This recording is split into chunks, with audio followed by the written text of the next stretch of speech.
Hello, I'm William Gallagher. This is MacNN. One more thing, but hang on a second. We've got Malcolm Owen here. Malcolm, hello. Hello. Listen, I kind of want some advice. Actually, didn't expect to be asking anybody this, but actually, especially not you. But now, you've joined us. You're an iPad owner, and I know you've bought something that actually I've completely ignored. I've had an iPad for years. I've been very happy with getting photographs and video on and off. So it takes a little while sometimes. I don't care. This morning, the smallest USB thumb I have ever seen in my life has given me 44 gigabytes of HD video that I need to get onto my iPad Pro to edit. Now, apparently there is a cable, a lightning to USB cable for iPad, but there are loads of these cables. They're very expensive. I think they're for cameras and stills. I have no idea what it is, and I'm a bit worried, frankly, of spending 30 quid on the wrong cable, because I've done that before. But by chance, I caught you mentioning you bought this very thing. What actually is this very thing? Primarily speaking, when you're trying to move files from a camera to an iPad, you're looking at two ways of doing it. You've got the older way, which is the Lightning to SD card reader, which obviously has an SD card reader on one end and Lightning on the other. Plug it in, SD card goes in, woof, you're done. But then there was an announcement during the recent iPad Pro 9.7 launch for the Lightning to USB 3 camera adapter. Now, the camera adapter bit is a misnomer. It is just Lightning to USB 3. And then labeling it as such because it does connect at USB 3 speeds, but only to the iPad Pro, the original, not the 9.7. Okay, which fortunately is the one I've got, but it's the word camera that's throwing me. Cameras use SD cards. Yeah, completely ignore the word camera there. It is a Lightning to USB 3 adapter. This is a really powerful accessory, a USB card reader. Sure, it lets you plug in your camera, which many of us do, but because it's powered, you can use a lot of powered USB devices. For example, you can plug in an Ethernet adapter to get on your corporate network. And for those of you who are podcasters, you can plug in a microphone and do your podcast right from an iPad Pro. So on one end, you've got a camera symbol above a USB port, which is just weird. Nuts, but yeah, okay. Apple. Apple themselves say you can connect USB peripherals like hubs, Ethernet adapters, MIDI interfaces, card readers, and so on to it. You can do all that to the USB port and then connect it USB 3 speeds to the iPad Pro 12.9, but you can't do the same on an iPad Pro 9.7. Well, you got to give us something. You know, you got the fancy True Tone stuff. We got USB 3. Okay, it's the way it is, you know. That's true. Yeah. So I'm just not clear. Which one did you get? This is the same one I'm after, one that has USB at the end, or you've got one that's an SD card that connects at USB speeds. You can see why I'm confused still. Well, if you think of it this way, both of the connectors connect a USB 3 speeds on the larger iPad Pro. Okay. Both of them connect at USB 2 speeds on basically everything else. So ignore the speed aspect for the moment and concentrate more on what the connector is. So if you have a camera that has a USB cable that allows you to connect it directly to a Mac or a PC or whatever, you should in theory be able to connect it up to the iPad through the USB 3 port on the camera adapter, and it'll work. There's words like should being thrown around here that are worrying me. Well, to be fair, the should is me adding that word in there because I haven't been able to test it. Oh, I see. Right. So you've been down to the store, but you could yet be in for a big surprise kind of thing. Yeah. But so thank you for calling that up. And I feel now safe to buy things, but I also think that's quite good because right now, today, I think is the worst time to buy any Apple gear at all. Now, I know you've just bought an iPad Pro, but that is the exception. So far as I can see, everything else is late. I don't think we're going to get a new iPad Air, but we should have had a MacBook by now.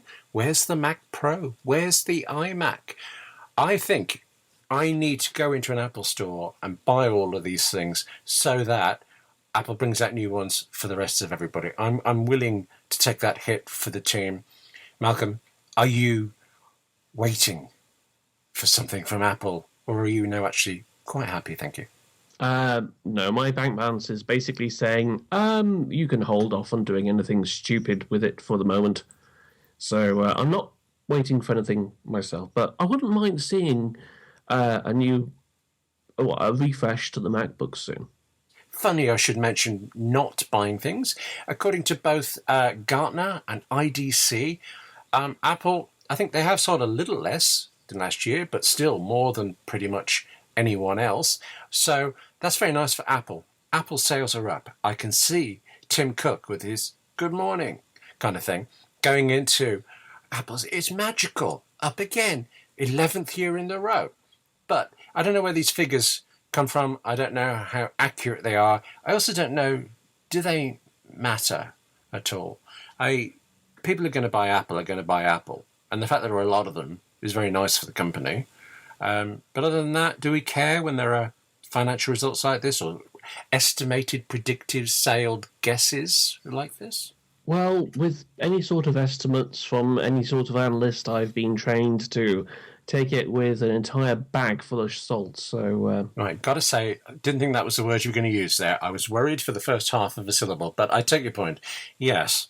Still, is it not reasonable to just join a few dots here and point out that at this moment we have the information that I'm pretty sure pretty much every Apple product, including the watch, is delayed. We could have had a refreshed version by now, close enough that if you're in the Apple shop today, maybe you should wait for tomorrow. We have all these sales figures saying there are oodles of machines being sold, but then we also have this news in the UK that the Metropolitan Police, the police force for London, were going to get some millions of iPad minis, I think it was, and now they're not.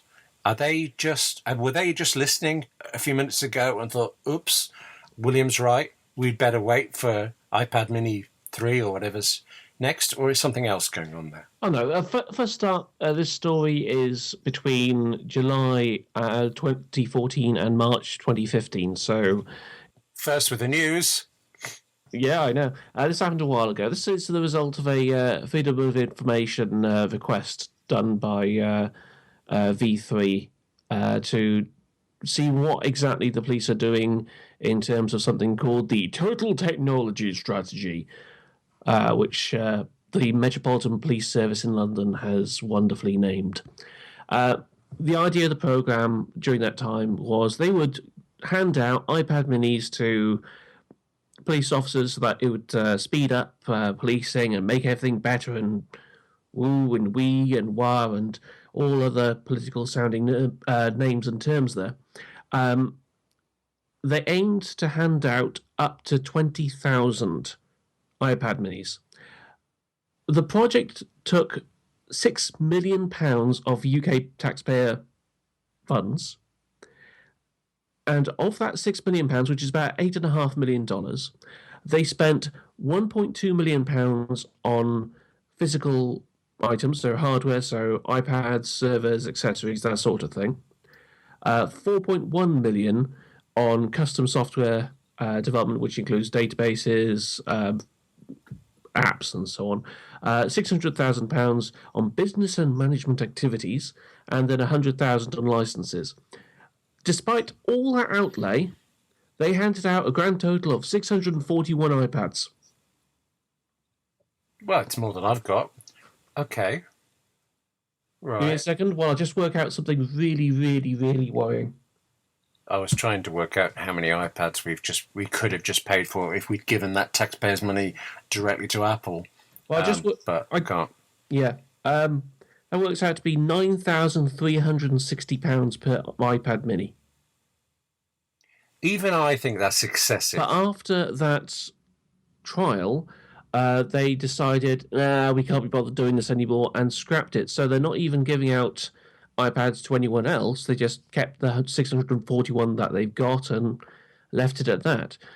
Everything they've done for back-end work in terms of servers, the software, it's been rolled into other initiatives. So it's not being completely wasted, but still, we're talking over £9,000 to hand a police officer an iPad for work. Are you thinking it would have been cheaper to give them Android? I think we've gone past the point of making jokes like that. I don't know. I'm hanging on to that. There is one thing we should point out for anybody listening outside the UK. We keep talking about the police and the Met and Metropolitan Police being interchangeable. Metropolitan Police Force is only the force for London. You're in Wales. I'm in Birmingham. In theory, we could care less about the Met.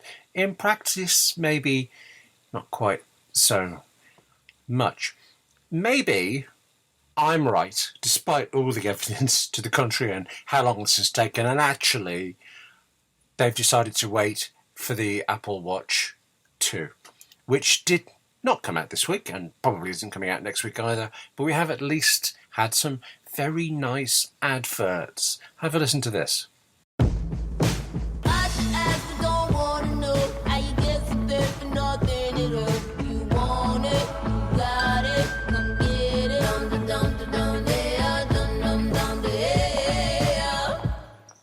And that really worked on radio, didn't it? You could see the product, you could see what was going on.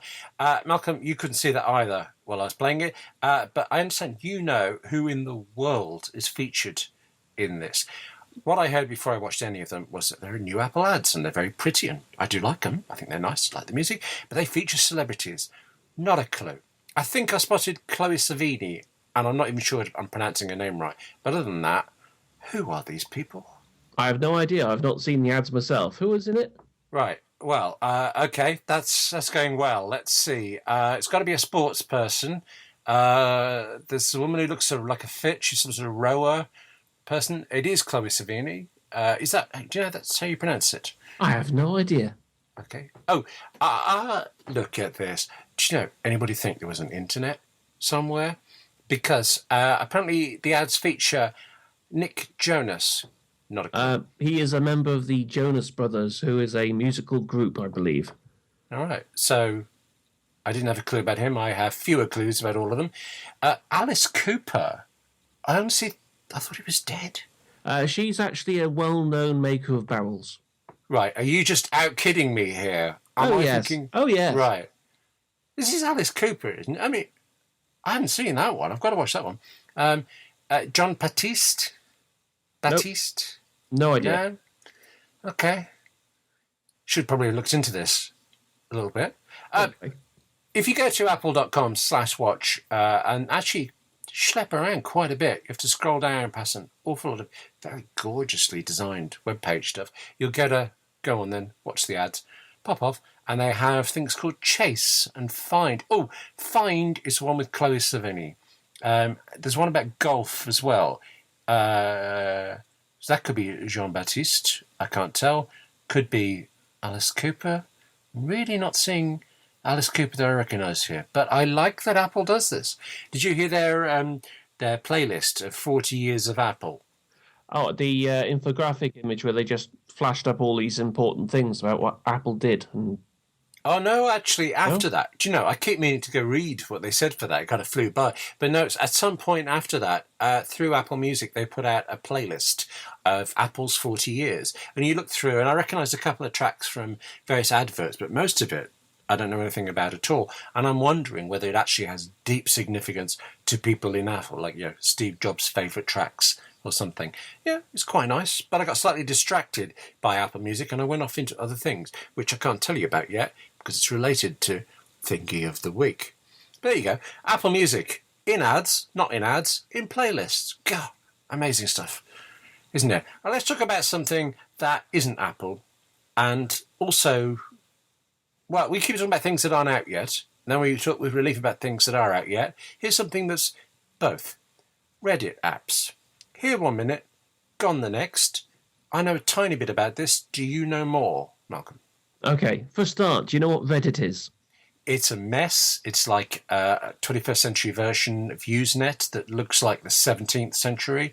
It has fantastic people on it. Ask Me Anything. And if you watch them live, it makes sense. But if you ever go back later to read a transcript, it is insanely impenetrable. Is that about it? I think you pretty much summed it up. Yeah, Partially, it is. but... Yeah, it's a gathering of forums and so on. So yeah, for quite some time, in order to be able to view the site, you either had to use a browser or if you had a mobile device, there were some third parties who made apps for accessing the site and being able to just go through everything on there. And it all worked quite fine. And then last week, Reddit brought out their own app for iOS, which is great, except that it's only for iPhones. It's literally just for iPhones. You can use it on an iPad, but you'd have to do the zoom in sort of thing, and it's not exactly pretty. But they brought that out last week. And earlier this week, it's been discovered that some third-party apps have been removed from the App Store. Bacon Reader, Antenna, Eggplant, Narwhal, they're all temporarily removed, apparently for violating one of the App Store rules for content. According to Rule 18.2, apps that contain user-generated content, which Reddit is, that is frequently pornographic, which some areas of Reddit is, will be rejected. Now, most of these apps have put in a little toggle in there to make it so that you can view safe for work or not safe for work content. And even Reddit's main site itself has this. But this was the specific thing that Apple objected to and wanted all these sites to take out this little toggle. Well, the weird thing is, this toggle has been in the official Reddit app as well. They've included this toggle. Weirdly, the developers of the Reddit official app said it was a feature we previously refined with Apple's help. So Apple knew that this toggle was there, but even then, Reddit received a notification from Apple saying, you might want to remove this. So that is peculiar, isn't it? Yeah, that is weird. And some people went into tinfoil hat conspiracy mode straight away for noticing that all the third-party apps were disappearing, but Reddit's official one wasn't. So they thought, they're getting rid of the competition. No. Well, I noticed that as well, but I assumed it was just that, whoever it is at Apple that approves apps doing it every day, another app, another Candy Crush saga, all this stuff. Oh, look, Reddit. And they approved Reddit and thought, no, hang on. There's something about Reddit. We need to look into this. And then they did whatever it is. So inspired by, prompted by, not actually caused by kind of thing. And yet that falls apart because of what you said about them having worked with Reddit directly. I think it's just different people in the office making different decisions is probably what it comes down to. But this boils down, as I understand it, is everything back? Yes, as far as I can tell, all the affected apps have been returned. So they just resubmitted and it's all working fine again. Do you use any of these Reddit apps? Do you recommend any? Is Reddit worth looking at all? It depends on the sections you look at. There are a few sections that I read quite a lot. Because one of my hobbies is magic, as in the making a rabbit come out of a hat, not the playing card sort of thing. I'm reading those quite a bit, and it's handy to use. I use something called Bacon Reader quite a lot. Oh, you did say Bacon Reader. I thought I'd misheard. No, is there a reason? It's one of the decent ones, I find. Now, I'm not questioning your use. It's the name. Does it make sense, or is it just a random word? Oh, the name has a reason. There's the when the stereotypical passphrase sort of things that spies would use in older wars, like the chaffinch rises above the oak tree, but not before eating custard, or something like that. And we will never hear spring again. That sort of thing. Yeah. They have a similar thing for Reddit. So to be able to identify other Redditors, they have the phrase, they have one person saying the Narwhal Bacons. Sounds like a sports team. And then the ending is at midnight. Okay. It's not beckons. The Narwhal beckons at midnight. I know it should be beckons, but it's bacons, and as in BACONS, as in plural of the foodstuff. The narwhal bacons, as in they do some sort of action that's bacon related. Let's just explain it away with one simple word: internet. Okay. In that case, yes, that sorted that out for me. But there was something else you said that well, tickled is too strong a word, but no, I'm going to go with it. That tickled me. You mentioned the fact that the official Reddit app, I think it was, you said, is only for iPhone, that you can see it on the iPad, it's got to be stretched up. Now, I know you knew about that before, of course you did, but now that you've got one and you've seen it, aren't stretched up apps really horrible on the iPad? Mostly. I mean, I understand where they're coming from with they don't have to do that much to an app to make it look a lot better on iPad. It's just going to be changing some of the UI or changing resolutions, things like that. But yeah, the Reddit app looks a bit chunky. It's a big waste of space. They got all that resolution they can play around with, all that area to use, and you are stuck having to use it in portrait, and it's inefficient. But then if you look at apps like Vine and so on, they actually look kind of okay stretched up. It's just that it could look a lot better if they did a proper iPad version. Periscope, same thing. It kind of makes sense, but at the same time, it could be a little bit better. I realised we need to actually get together with our two iPads because the killer thing for me about it being stretched up may not affect you at all on yours. The 12.7-inch iPad comes with a new on-screen keyboard. It's as close as you can get to a full-size Apple keyboard, a lot more keys and all this.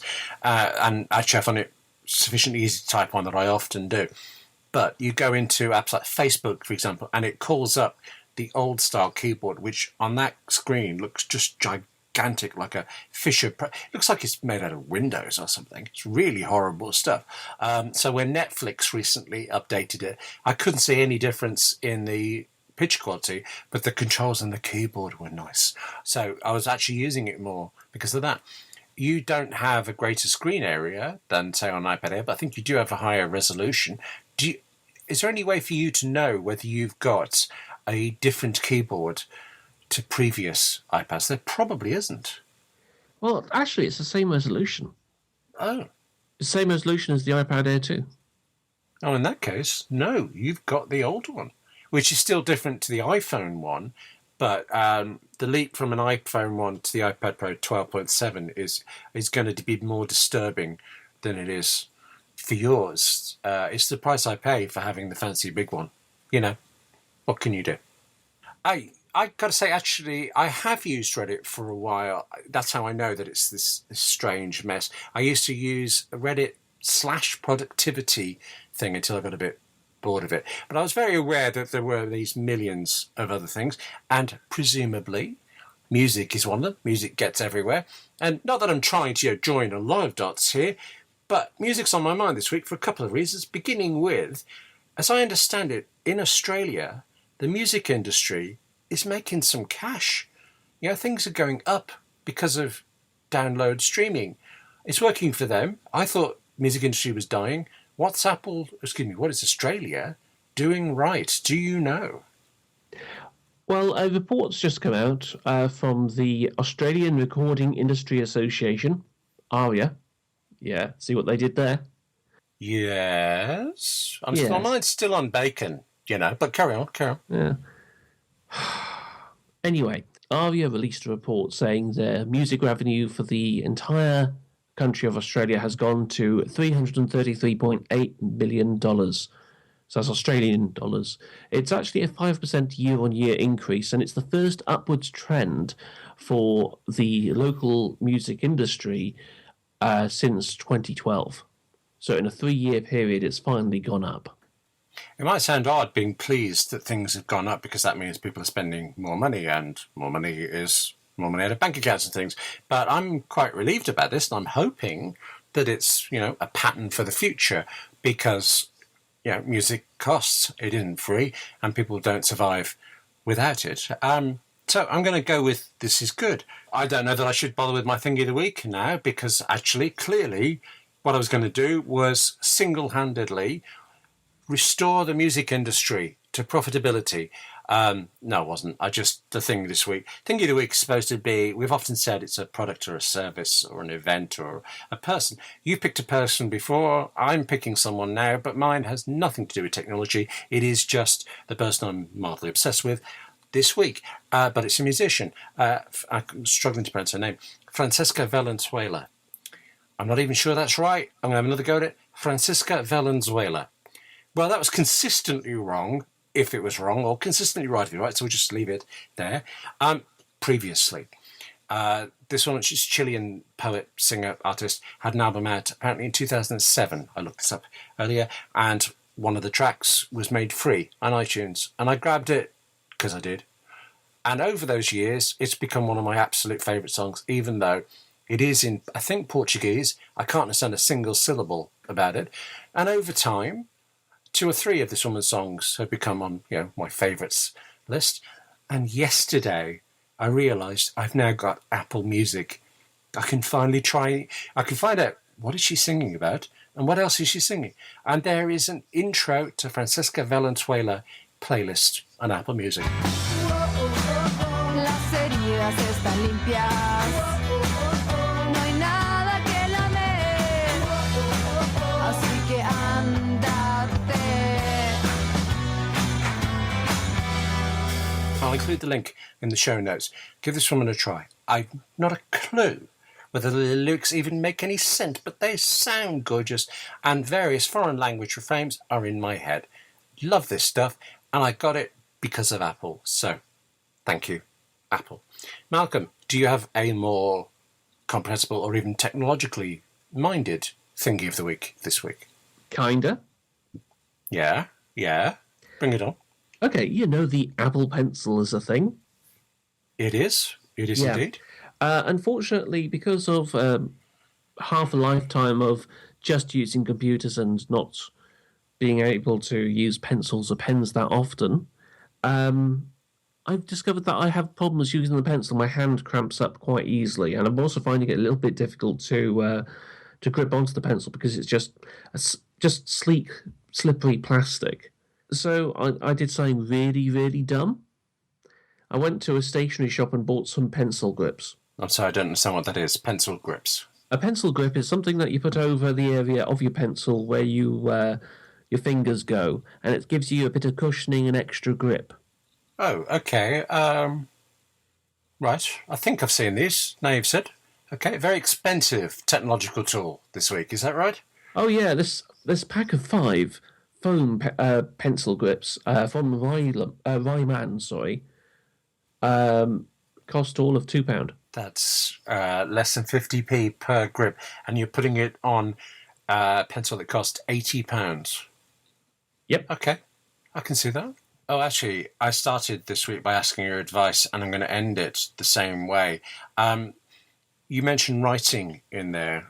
I have found when I write with a pencil, I think it's utterly beautiful. The way it strokes on the pen is just utterly gorgeous. But I can't read my handwriting. So presumably nothing else can either. But I would like to practice my handwriting. I would like to use it. But is there any app on the iPad Pro that can translate, do a Newton on it and actually recognize text? There's an app called Penultimate from Evernote. That does recognition. Well, it does do. I don't believe it does recognition, but under the upgrade section, if I go to the right bit on here, the listings on here does say Evernote Basic. Under the listings of it, it says search your handwriting under your features on there. So maybe you can do something similar to it. Well, now we know what I've got to do next, haven't I? I've got to go off and get a cable and try this. Listen, thanks for your advice and help on this. Let's do that again next week. Goodbye. Goodbye.